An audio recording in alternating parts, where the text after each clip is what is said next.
किचनमध्ये आपलं स्वागत आहे। आज आपण तांदळाची खीर बनवणार आहोत। इथे मी 4 चमचे तांदूळ घेतले। तांदूळ तुम्ही कोणतेही घेऊ शकता। आता हे आपण स्वच्छ धुवून 15 मिनिटांसाठी भिजत घालून ठेवणार आहोत। मी अर्धा लिटर दूध गरम करायला ठेवलंय। तर 15 मिनिटं झालेत। आता हे तांदूळ आपण चाळणीमध्ये नितळून घेऊया। तांदूळ नितळून घेतलेत। आता आपण मिक्सर मधून जाडसर बारीक करून घेऊया। असे जाडसर बारीक करून घेतले। इथं कढईमध्ये 1 चमचा तूप घेते।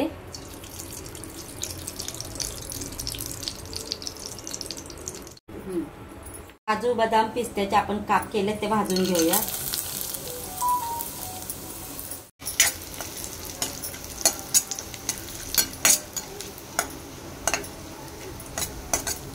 थोडे भाजून घेतले आपण काढून घेऊया। तुपामध्ये आपण तांदूळ बारीक केलेले परतून घेऊया।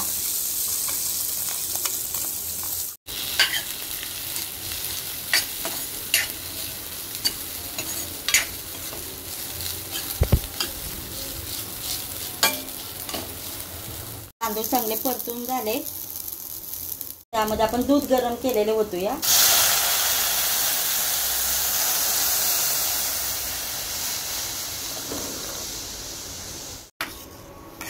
आता दुधाला चांगली उकळी येऊन द्यायची। दुधाला चांगली उकळी आली, त्यामध्ये 4 चमचे मी साखर टाकते। साखर तुमच्या आवडीनुसार कमी जास्त टाकू शकता। गॅस मीडियम ठेवायचा आणि थोड्या वेळाने हे फिरवून घ्यायचं चमच्याने।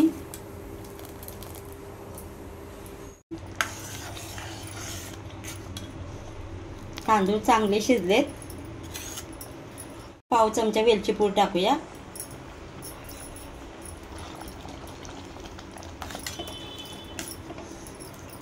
आता त्यामध्ये तुपामध्ये परतून घेतलेले ड्रायफ्रूट टाकूया त्यामध्ये।